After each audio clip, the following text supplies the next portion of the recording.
Welcome to Pirate Money Radio with your host, Kevin Freeman, helping you unpack the economic headlines and providing real money solutions.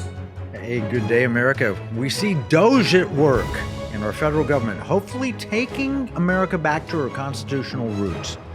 We need that. We have $37 trillion almost in federal debt, and we're on a highway speeding towards a cliff with no road underneath. I mean, this is like Wile E. Coyote going off the road. And we've been wasting trillions of dollars funding all sorts of nonsense. Do we really want to fund the Taliban's production of heroin? Now, I'm not making this up. That's literally it. Sounds crazy, right? Let me read from the White House. They put this out. Some of the things that we've been wasting money on and abusing taxpayer dollars with. It's whitehouse.gov fact sheets.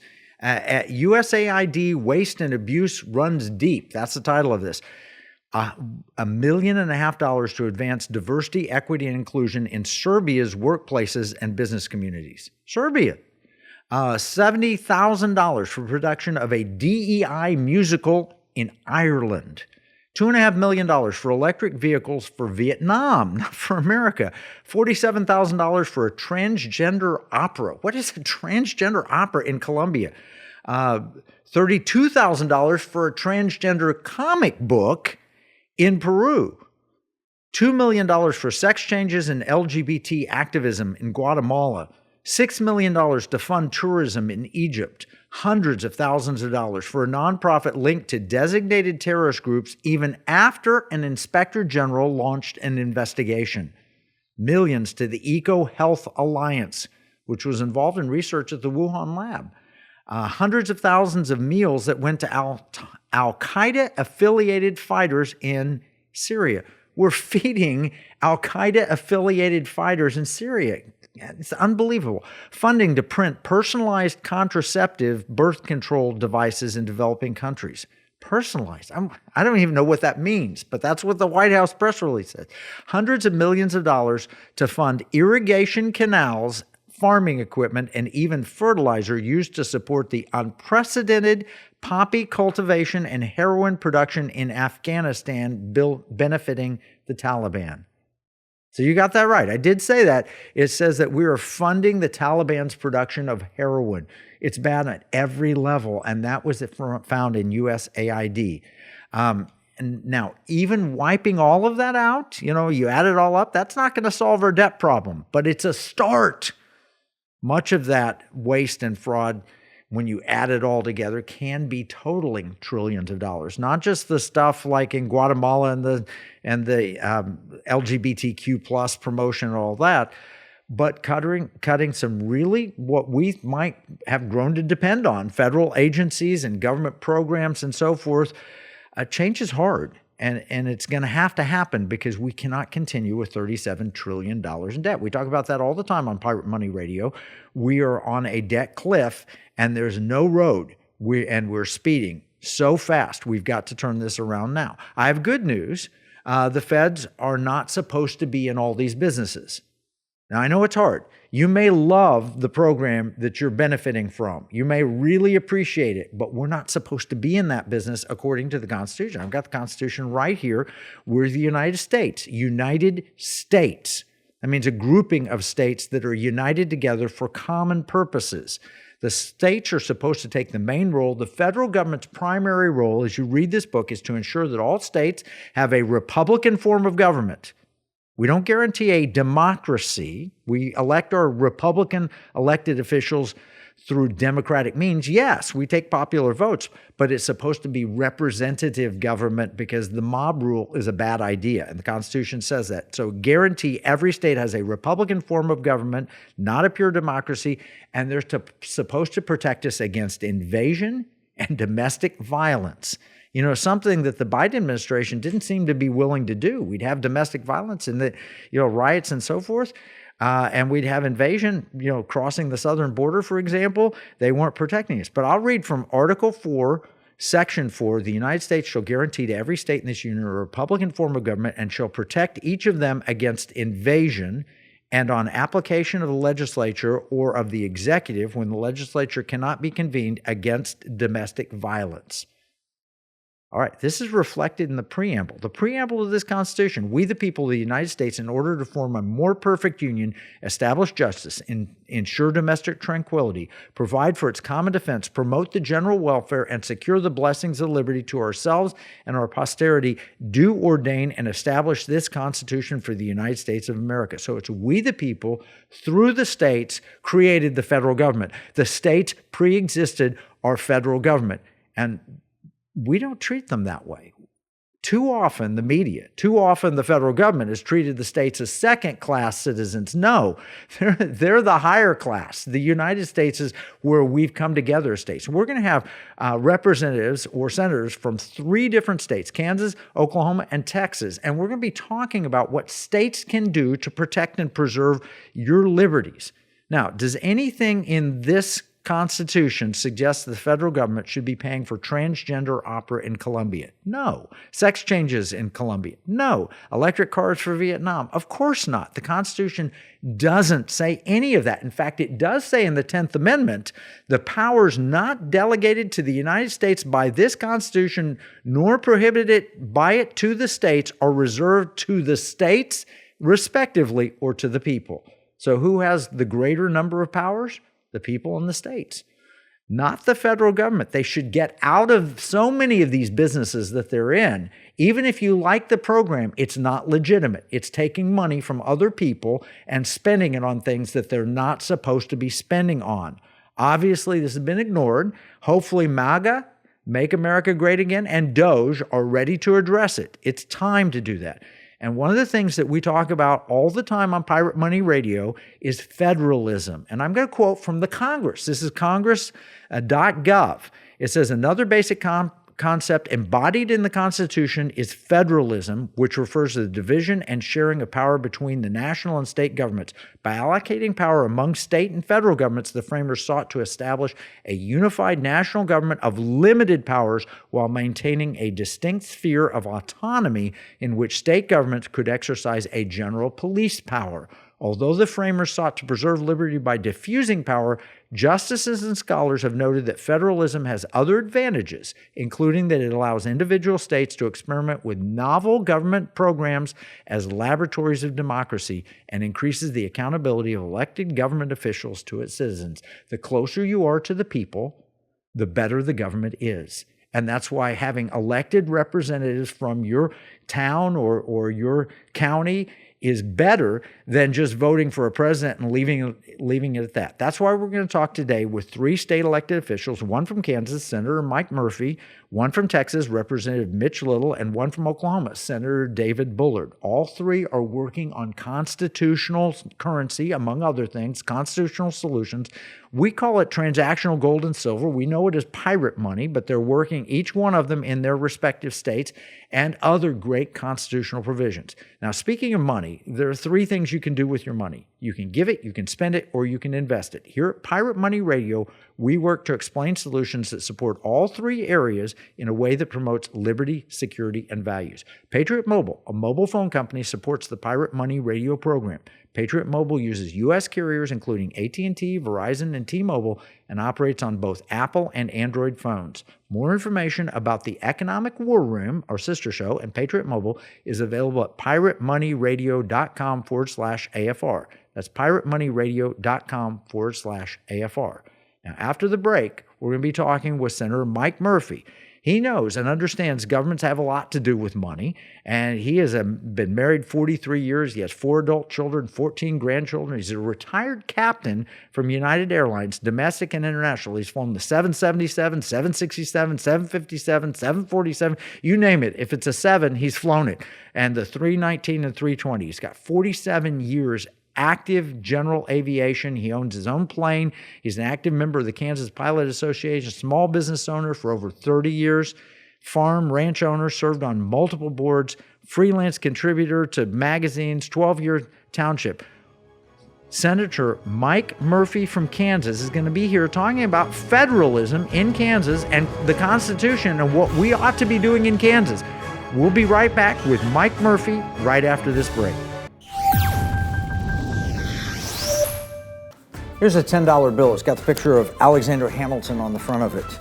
You know, it's kind of sad. When I was 10 years old, Everything that I could buy for $1 now costs about $10. That's the cost of inflation. It's just paper. It's not backed by anything. You can't exchange it for gold and silver. You used to, but you can't do that anymore. And that's unfortunate. You know, pirates wouldn't accept this. Pirates, they wanted gold and silver. Patriots, the founders of this nation, also wanted gold and silver coin. In fact, they put a provision in the Constitution, 17 words, that said states could only make gold and silver coins tender within the states. That's why I wrote this new book, Pirate Money, Discovering the Founders' Hidden Plan for Economic Justice and Defeating the Great Reset. It will explain exactly the history of money and exactly why gold and silver coins can be made modern with new technology and a useful monetary system. PirateMoneyBook.com.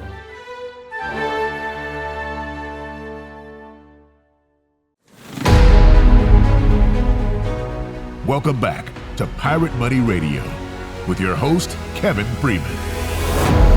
Yeah, and we're joined by Senator Mike Murphy from Kansas. I read his bio before the break.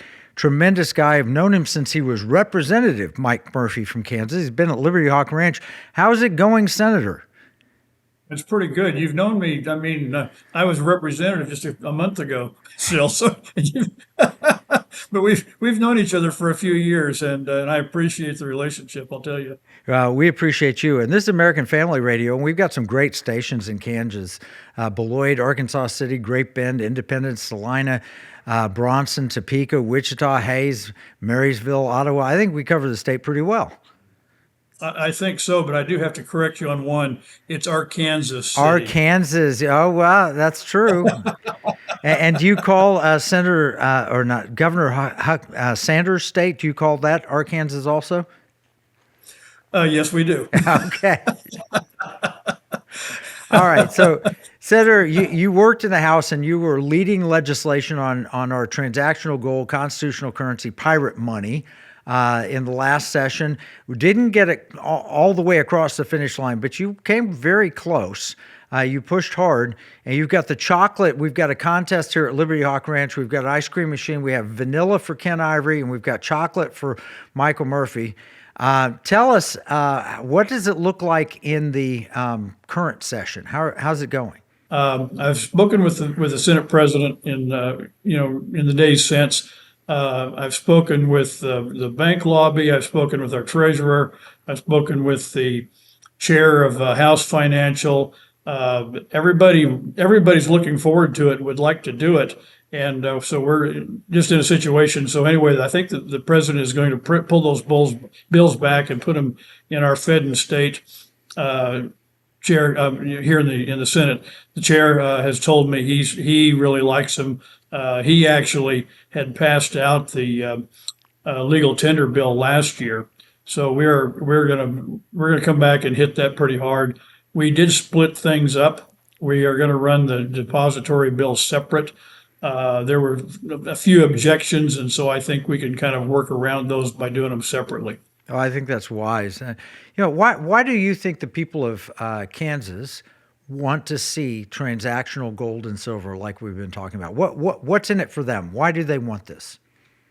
Well, Kansas is just good middle of the country folks, primarily ag or oil and gas, and they're used to hard assets. And watching the way our economy has gone and looking at the future, there's word that somebody in the United States is buying an awful lot of gold and the price could really be taken off. We're really not sure what's going on there. But as we've been looking at the baby boomers retiring and pulling out of the workforce, and the following generations are smaller, so it's going to put a heavier burden on them. I think everybody realizes that while things look really good right at the moment, we're feeling fresh after a good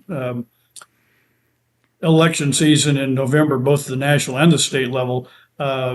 People also realize that we've got to look to the future. Well, and when you look at the inflation that we've dealt with, and inflation is solely a monetary phenomenon. Milton Friedman told me that personally. It was a common phrase that he would say, Milton Friedman being the great monetary economist. When you print too much money, the money becomes worth less. And if you print way too much, it becomes worthless. That's just an economic law. If you have too many 747 airplanes, then the value of those airplanes goes down. And I mentioned 747 airplanes because you've flown those, right? Yes, I have. It's quite an airplane. I love it. Well, if you've I've got got I've got I've got a model sitting here on my desk. if you make too much of anything, then they're a surplus. If you have too much wheat that's grown in Kansas wheat fields and there's a surplus of it, the price goes down. That's just the logical reality. And if you print too much money, and we have $37.5 trillion or $36.5 trillion, almost $37 trillion of federal debt. By the time this airs, it probably will be $37.5 trillion. Anyway, so that's why you're doing it for the good people of Kansas. And I want to point out, I know you and I have talked about this, but what do the people of Kansas think of the wonderful Wizard of Oz? Well, of course, we're really proud of that story and all like that. But when I tell people about the connection with the Wizard of Oz and monetary policy, and a gold backed currency, they like look at you with this kind of a blank stare, and then the light comes on, and it's really kind of interesting. And I think it really helps it sell here in Kansas for sure. Well, that's good. I mean, you've got the silver slippers Dorothy wears walking down the yellow brick road. I mean, it's so clear that it's gold and silver. It's the Wizard of Ounce, OZ. And then the Emerald City is nothing other than unbacked paper federal money, which is green. Emerald or greenbacks is what they were called. And there was no power behind the curtain. And all she wanted to do was take her friends, the factory workers, the Tin Man, the Scarecrow, the farmers, the Cowardly Lion, sorry about this, the politicians. And you're not one of those. You stand up for what you believe. But too often politicians don't. They were trying to get Dorothy back to a real America. And real America is defined as Kansas in that story. And I think that's right. The heartland of America is Kansas. Yeah, and we see that that's all over the country. When you get in the metropolitan areas, they just have a different worldview. They just understand things, differently. But this country was built around these values and principles, and so those are what's close to our heart and in our lives every day. So this is just the way we are. Oh, and it is, and the way that you are does not believe in spending. In the first segment, I talked about $1.5 million of federal money to advance diversity, equity, and inclusion in Serbia's workplaces. Now, why would we do that? You got me. $47,000 for a transgender opera in Colombia. I mean, who wants to see it, let alone pay $47,000 for a transgender opera in Colombia or a transgender comic book in Peru? I mean, this is just nuts what the federal government's doing. And what you're doing in Kansas is you're taking the power back to the states. And we believe the Constitution was written because states decided to come together and form a United States federal government. The states created the federal government. It wasn't the federal government created the states created. So how can the federal government be superior when their creator is the states? Probably a good thing that Trump did not win in 2020, because while I hate the 4 years that we went through, it was an enlightening moment for, I think, a lot of people. And I think we're able to see some things now we would not have seen had Trump won in 2020. So I think ultimately, while I didn't like what we went through, it may work out better. There's this song, Thank God for Unanswered Prayers. I prayed and it wasn't answered, that they found the fraud and put Trump in office. I'm glad that I didn't, because I think you're right. I think he learned a lot of lessons being out of office. Now he came back with a chainsaw, ready to hack out some of this evil from the federal government with the Doge and the Maha and everything else. So I'm very appreciative that he had that 4 years of preparation despite the cost. The people of Israel paid a big price wandering in the wilderness for 40 years too, but God says he used that to humble them, to prepare them for the promised land. So I feel like we've been humbled, and now it's time for us to enter that promised land. Exactly. But it's always, they had to do it. They had to do it at his guidance. They couldn't do it on their own. No, and that's what we're doing here. I think that the transactional gold and silver, all the bills that you're entering in Kansas, are Constitution driven and serving the people. The government that's closest to the people is the government that governs best. And you know your neighbors. I mean, you're not paid exorbitant salary to be a part of the Kansas legislature. No, we're not federal. We are state. And that means you're close to the people, and you dine with them, and you see them in the shopping mall. And these guys in Washington, they're permanent residents of Washington. They go back to the state only to raise money and only to campaign. But the rest of the time, they're fixtures in Washington. That's not you. You're a man of the people, always out among the people. That's right. I was in the farm store here about a week ago, and I was checking out, and when I hand my debit card to the lady, she looked at it. She says, "I thought I recognized you. I voted for you." So you do see that from time to time. That's a good feeling. I was just with a couple of other, one from Oklahoma, one from Texas legislators. We went to barbecue restaurant and recognized another legislator there, if you're in the state legislature, you're a person of the people, man or woman. And 100%, yes. And the beauty of it is that if you do something that they disagree with, they'll let you know. Oh, absolutely. They're not bashful. And you don't have a staff of 50 to try and shield you from emails, comments, and so forth. So no, I have. While we're in session, I have an office assistant who's very good to help me with some of my day-to-day stuff. But she works, 8 to 5. And only during session. So when it's off the clock and when I'm in and out of session, they call my cell phone, they send me an email, and I'm the one that does it.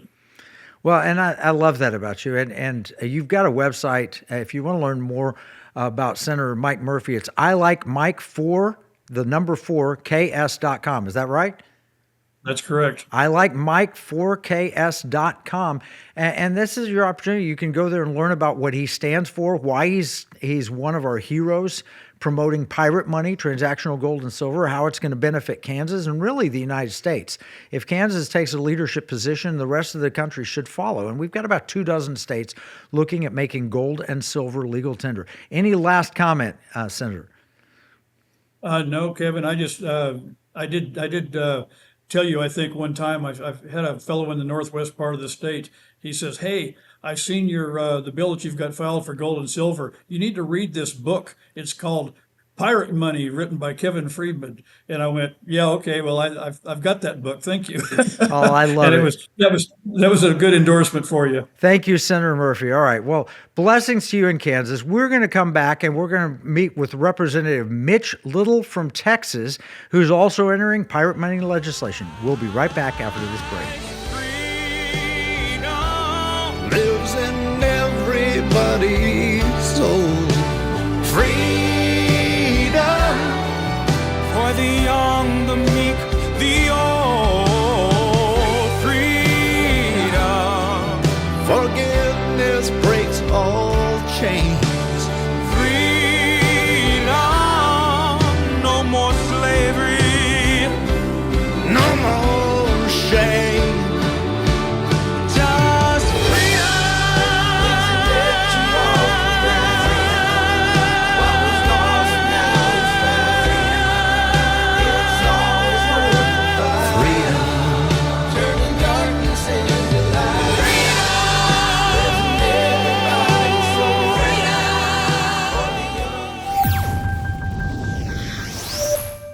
In uncertain times, finding stability in the economy can feel challenging.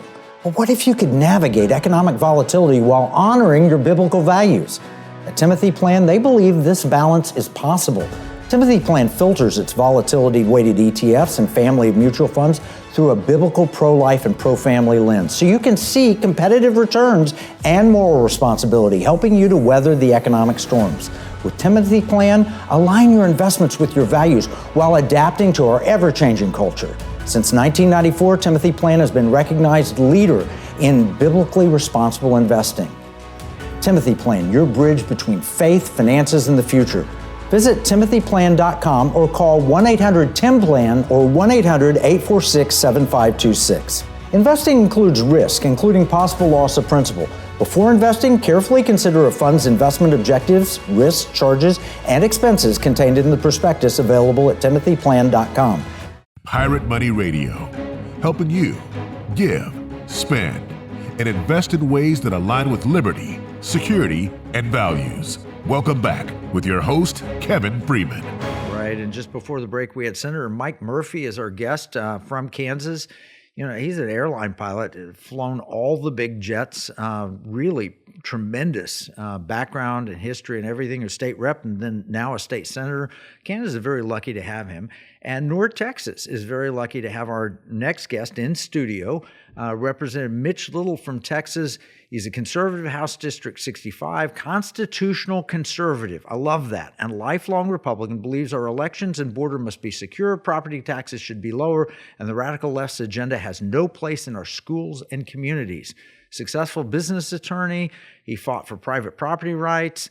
You may have seen him. He became nationally famous because he defended Ken Paxton from impeachment. And you saw those hearings. You're like, oh my gosh, it was a massacre of those seeking to impeach him. He's now in the Texas State House. He's got his committee assignments. He's a Christian husband, father, business owner, and community leader. He's invested in the future and determined to help shape it. As the state representative from Liberty Hawk Ranch, defending our constitutional freedoms and respecting individual liberty. Welcome. How's it going? Oh, it's going great. I'm so glad to be with you. I firmly believe I have the best district in all of Texas, and I'm so glad that Liberty Hawk Ranch is inside of it. Well, we're happy to be inside of it too. And, this whole constitutional thing, but in our first segment, we talked about federalism. And as a constitutional attorney, you understand that principle. We talked about how the federal government ought not be funding transgender opera in Latin American nations like they've been doing, or transgender comic books around the world, because there's nothing in here that I see that allows the federal government to pay or do any of those things. No, absolutely not. And I think we've gone through a decade or so of liberals hollowing out government for their own purposes, basically using it from the inside to advance an ideological agenda.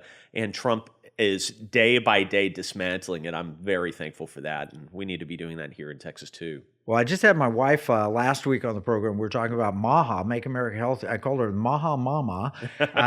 And she's thrilled that RFK potentially is going to do that in the healthcare arena.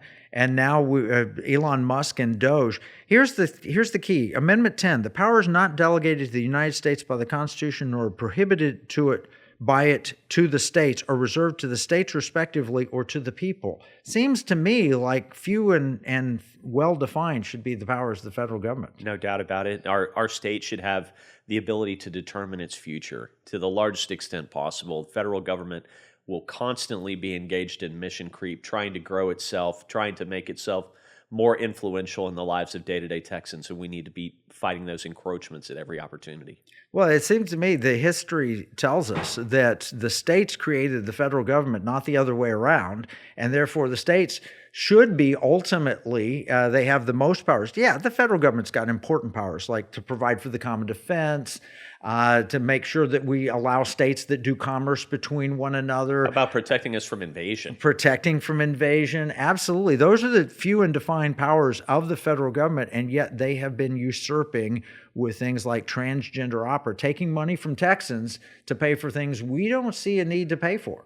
It's been happening in all aspects of our government. I think one of the significant moves you've seen here in the recent days is the termination of the Department of Education at a federal level. These are things that Texans we know best how to take care of and educate our kids, and the federal government doesn't need to be involved in that process at all. I got in a big argument at a political gathering over whether regulation, they said it's inefficient to have local regulations on housing. That's inefficient. We should have a national regulation. And I thought, have you seen the soil of North Texas, the clay soil that we have, and compared to in the Northeast where you want basements, right? We don't get basements in our house here very often. Why would you ever put a one-size-fits-all onto this very diverse nation from topography for real estate? And how can you do that on the people that have differing attitudes, needs, and so forth? It just seems nutty to me. I don't feel that great about local regulations either, Kevin. The discussion should be happening from the property rights of the individual out, not the other way around. And yet, if I can meet with you, which we're doing right here, I have a chance to have recourse. But to meet with, and I love Congressman Beth Van Vine. She's my congresswoman, and I really appreciate what she's doing and so forth. But I don't get to meet with her very often, and she has too many people that she represents. It is better to have government. The government that is most local is the one that's most responsive. No doubt about it. You know what I've learned after doing this job for about a month, Kevin, is I think there's an intentional effort to overschedule you so you can't be responsive to the people that put you into office. It's just they keep you bouncing from thing to thing and just constantly distracted. And well, that's why you get paid so much, right? What is the pay to be a state representative? It's $600 a month. You don't have to spend it all in one place. $600. My guess is, and I have no idea, but my guess is your hourly fee as an attorney probably exceeds your monthly pay as a legislature. The legal pay is better. There's no doubt about it. Yeah. All right. So you've got this bill, Protect Texas Land Act. And the background says, across the nation, foreign-owned businesses or those with allegiance to predominantly communist countries, and most especially the People's Republic of China, are taking advantage of American benefits in the American economy. Their ability to purchase and hold land in the state of Texas represents a demonstrable threat to the security of states' access and protections of key infrastructure. What does that mean?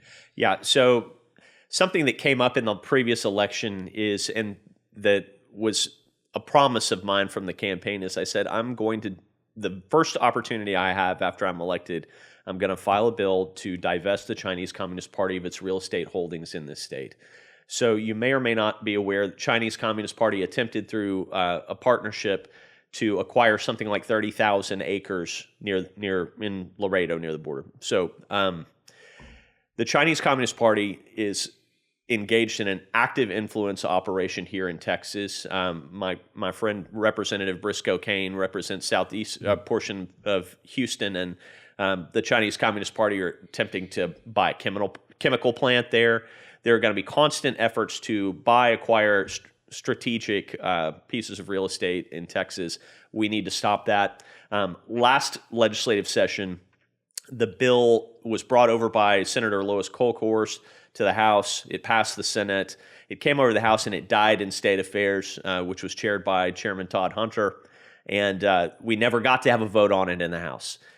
By God's grace, we will have a vote on it this time. This is, to my understanding, one of the major priorities of the session. There are 5 or 6 bills that target this issue. I think mine is the best, and let me explain why. So Arkansas has already passed this bill into law. It's been signed by Governor Sarah Huckabee Sanders. And the vehicle for getting rid of the Chinese Communist Party in your state is identifying the real estate that they've acquired and empowering the Attorney General with the ability to sue and divest them of it, almost like an eminent domain process, but not quite. They can basically identify the real estate, and they will, through a lawsuit, have the ability to sell it. My bill also creates in the Office of the Department of Agriculture in Texas, under the Agriculture Commissioner, a Department of Intelligence, so that we can identify land that the Chinese Communist Party or other enemies of the United States are seeking to acquire for strategic purposes. This is something that should have been done 20 or 30 years ago. I think 20 or 30 years from now, we will be looking back and go, how could we ever allow the enemies of the United States to acquire real estate in the state of Texas? Well, just imagine Nazi Germany acquiring in 1939, 1940, strategic property near military bases or with minerals or plants or whatever. I mean, it would be insane for us to do this. So this is House Bill 1743, the Protect Texas Land Act. And Representative Mitch Little, who's entered this as a campaign promise. You're keeping your promise. I love politicians that keep their word. So excellent job on that. And you can learn more about that. Where would be the best location for people to learn more about this bill? Your website? Yeah, either on my website through mitchlittlefortexas.com, or you can go through Texas Legislature online and look it up by bill number and read a little bit more about it. I'm expecting that'll get referred to a committee. Probably I may go to State Affairs again. There are 5 or 6 bills that are competing for this purpose in the House. Some of them have teeth, some of them don't. We want to make sure that we get a good bill through. One of the problems that you're seeing in the state of Arkansas is the Biden administration had been fighting Arkansas on this bill and trying to enjoin it as federally preempted. I think now that we've got Trump in office, the outlook is a lot more rosy. Yeah, no, and that's an important thing you got to realize is that sometimes they'll put a bill through that says what you think you want to see happen, and it has no teeth to it. It's designed to kill what really needs to happen. So congratulations on that. I want to turn to Article 1, Section 10 money. I know that you've signed on with our friend Representative Mark DeRazio. We call it the pirate money bill or the constitutional currency bill. I'm working with Tam Parker, who's the Senator Parker that covers this area. He's your counterpart on the Senate side, and Senator Brian Hughes, who's another personal hero who's gotten through so many good bills. What are your thoughts on this? Pirate money, transactional gold and silver. What's the most reliable store of value? Gold and silver. Yeah. So if you have a choice between fiat currency, gold and silver, crypto, if I, as the most conservative financial person in my household, I'm always going to say, I want the most reliable store of value that I can have. And you just can't beat it. Well, in Texas, we have the benefit. We have a bullion depository that your colleague Giovanni Carbuglione helped bring about. And we have an opportunity now to lead. We've got 24 states. There's a Utah study, and they just passed it unanimously through their House, a version of transactional gold and silver. Florida's got a study coming out. We've got North Dakota, Iowa, South Dakota, Oklahoma, Alaska, Tennessee, Georgia, Missouri, Arkansas, New Hampshire, Kentucky, Missouri, Idaho, Mississippi, West Virginia, Ohio, Indiana, Montana, Arizona, Louisiana, South Carolina. I may have left one out. What do you say about Texas? Should we lead or follow those states? We've got to absolutely be out in front. One of the things I love about Mark DeRazio's bill is taking this reliable store of value and turning it into a reliable means of exchange, so that whenever I go and buy goods or services, I am actually paying with gold or silver. I think it's something that it's an idea whose time has come. I know Mark has been trying to drive the bill through the House. I think now that we've turfed out some of the more liberal Republicans in the Texas House and replaced them with more conservatives, I think we'll have a better chance of moving this bill through the House and getting it signed. Well, I'm so thankful. This is Pirate Money Radio, so I'm so thankful you're helping us pursue this, because I think it really will preserve purchasing power, really will help Texans. This all started as an idea in Texas where we had at this very property, Brian Hughes came in and said, I'll enter legislation. That was the last session. Then we met Mark DeRazio through George Pond and others, and now here you are helping to carry this movement to win in Texas. I'm so grateful for you, Representative Mitch Little. You are a new hero. Thank you for all that you're doing in the Texas House, and thank you for representing Liberty Hawk Ranch. Thank you, Kevin. I can't wait. All right, we will be right back after a break with Senator David Bullard from Oklahoma.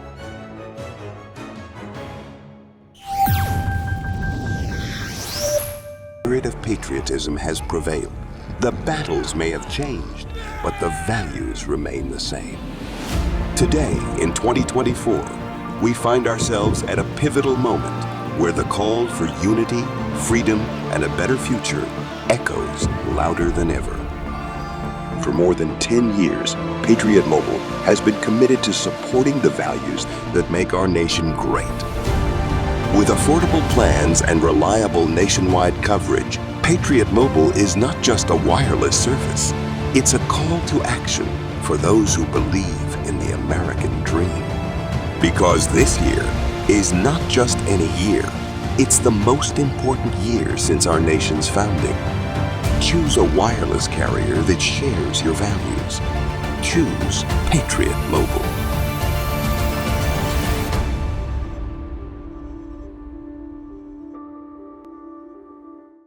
Washington said paper money opens the door to every species of fraud and injustice. Jefferson said paper is poverty. Hamilton said to emit an unfunded paper as the sign of value ought not to continue a formal part of the Constitution. The founders hated paper money, so they put a pirate money clause in the Constitution for our state to use. Learn more at transactionalgold.com. Pirate Money Radio, helping you give, spend, and invest in ways that align with liberty, security, and values. Welcome back with your host, Kevin Freeman. Yeah, and finally, we're going to welcome in another great friend. We've had the senator from Kansas, and we've had a representative from Texas, and now my home state, Oklahoma. We have a state senator, David Bullard from Oklahoma. We met at the NACL. He had me testify in the Oklahoma study that they did over the summer in the Oklahoma Senate, and he's been leading a pirate money revolution. He's an award-winning former AP history teacher. David Bullard, his wife Amber Bullard, is an assistant principal at Durant High School. They've served many years on the front lines of education. They've taught in both Oklahoma and Texas. Senator Bullard works tirelessly to achieve real solutions to the education challenges in Oklahoma, from funding to best practices excellence. Senator Bullard is accomplishing the results needed. He's pro-business. He's got a long family history of ranching, woodworking in his family's factory. He has extensive experience in the construction industry. He's a coalition builder. He's got great committee assignments, and he's a believer. I went with him we had church on a Saturday. I drove to Oklahoma in this obscure place, and I was like, there's nothing here. There can't be anything here. We drove in, and it's unbelievable how beautiful that place is, and we had church there. Welcome, Senator Bullard. Yeah, my pleasure to be here. Thank you for all you're doing as well. But yeah, it was my pleasure to be able to do what we can to make our state and our country a lot better. All right. Well, you know history, you know federalism. We were talking about the 10th Amendment, Article 1, Section 10, which is about money. And you've been working, you've helped build in Oklahoma a movement. We call it the Pirate Money Movement, with State Treasurer Todd Russ has been supportive, and in the House side, Kobe Maynard with a bill that just passed the committee, right? Yeah, I passed out of committee. Cody did an awesome job on it. That came out 8-0. Gave them a hearing right off the bat. Of course, we're having different struggles on the Senate side, even being able to get a chance to argue on it. But Cody did a great job of getting that out. I think we've got lots and lots of support if we can just get the hearing. Well, I know Oklahoma is a tremendous state. I grew up there. I was born there. My Cherokee dad, loved his state of Oklahoma. He traced back his family when they came on the Trail of Tears and all of that. He's just a super guy.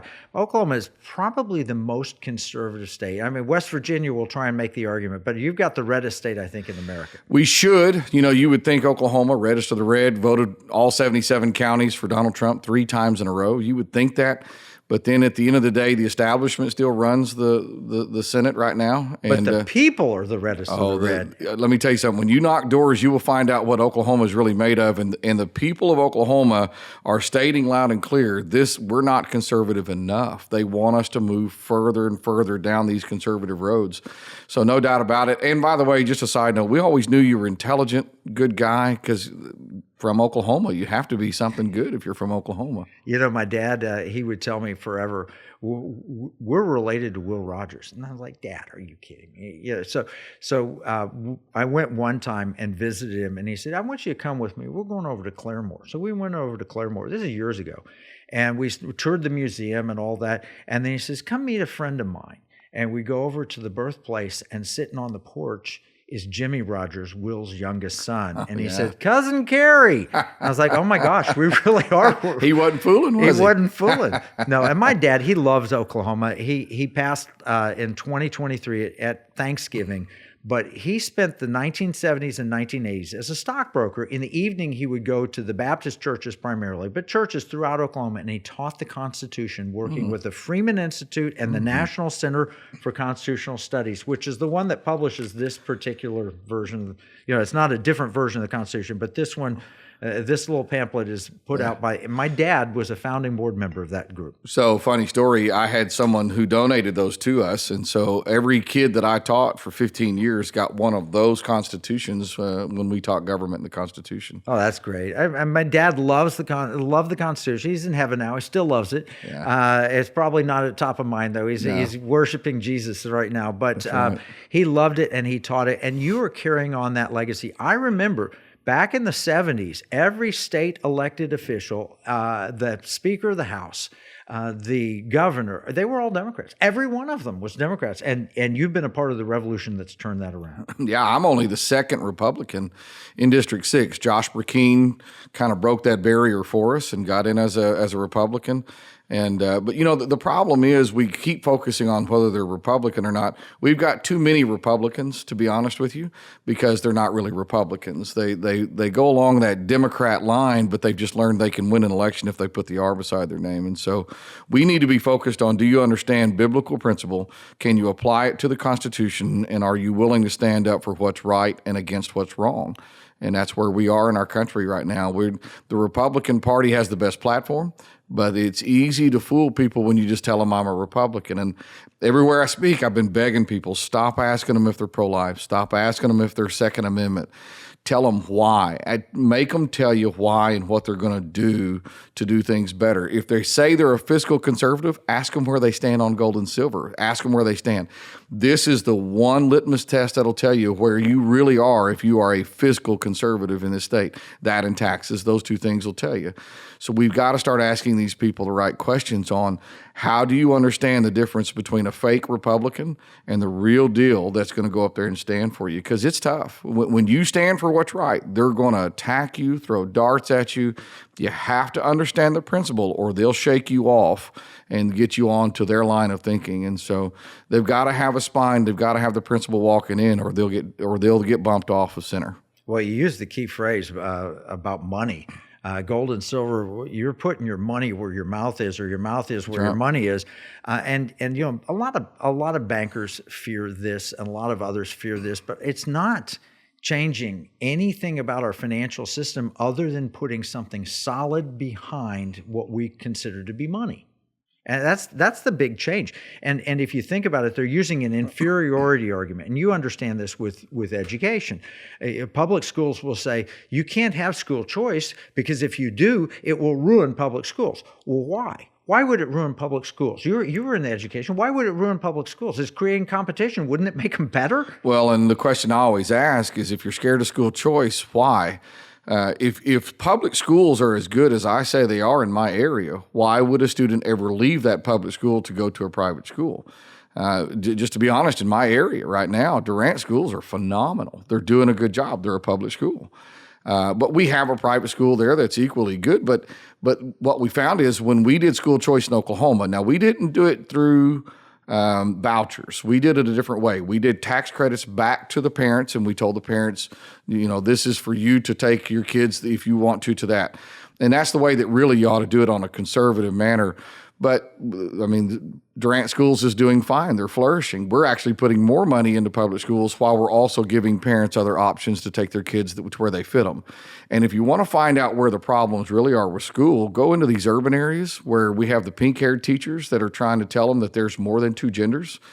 And you're going to find where the major problems are. And we have to find a way in all of our states to get good kids out of bad schools and end the indoctrination debate once and for all. My preference has always been to do that just through a tax credit, refund back to the parents. That way we don't tie our private schools to government money and get them hooked on that, where we basically rid our schools or our states of private schools. That's why I've been opposed to the voucher side. But give the money back to the parents and let them take their kids where they want to. And the key principle is competition. That's right. And that's why I don't want to see the U.S. dollar go away. I hope the federal government doesn't spend us into oblivion. I think the U.S. dollar is an important currency around the world. I want to see it preserved and protected. But one of the ways to make it stronger is to give it competition. One of the ways it works in Durant is there's competition. If the schools got terrible, people in Oklahoma have the ability to pull their kids out and put them somewhere else. Well, name for me a monopoly that has worked in history. Everywhere I find in American history where there is a monopoly on anything, it doesn't matter what it is, it never works out for people. It always works out good for governments. It always works out good for the people setting the monopoly. So why would we want to create a sheer monopoly of public schools? That competition measure makes everybody get better and go on. By the way, those teachers that are teaching in our private schools, they're not second-rate citizens and they're not second-rate Americans. And those kids that go to private schools are not second-rate either. If we're for education, we're for a holistic approach to get things done according to the way that we need to. But you have to provide a way out to get good kids out of bad schools. And that's the main thing on school choice. You have to have the option. If you don't have the option, it's only going to get worse. And how about monetary choice? Does that same principle apply? I would say that applies on probably just about everything. I mean, what we're doing with gold and silver is just offering another way, another option to invest, another option to spend. I actually had a good conversation with a really close friend of mine who I have a lot of respect for, who owns several banks. And he admitted to me, this doesn't hurt banks at all in any way. I just don't like it. I just don't want to. I don't want to do this. I don't want to have to go down this road. Well, to me, on the banker side of things, especially on the small bank, this is just another way to add to the portfolio. It's another customer service. It's another way to spend money. It's another way to help your retired folks out.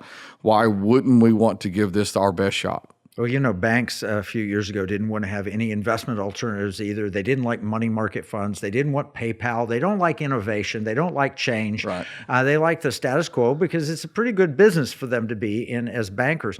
But we've got to give people opportunities for their money to preserve their purchasing power. The U.S. dollar is a good unit of account. It's a good means of exchange, but it's lousy as a store of value. Gold traditionally is a decent unit of account, and it's a great store of value, but it's been a terrible means of exchange. But with technology and your bill, Oklahoma can make it possible for gold and silver to be a good means of exchange. Yeah, no doubt about it. And it opens up the options through, you mentioned Todd Russ, who is a fan of this. Todd Russ helped me rewrite the bill and get the bill in favor of where he is. It gives him lots of options to how he does it. You know, we could share the depository with our somewhat good friends down here in Texas, or who I'm still in competition to beat to this punch. But, you know, it gives us lots of options like that. It gives him lots of options. We could do it through Goldbacks. We can do it through a card system. There's lots of options. Well, we sure appreciate you, Senator David Bullard. All right, you can get us on your podcast, Apple, Spotify. Listen to us on AFR, afr.net. Till next week, this is Kevin Freeman with Pirate Money Radio.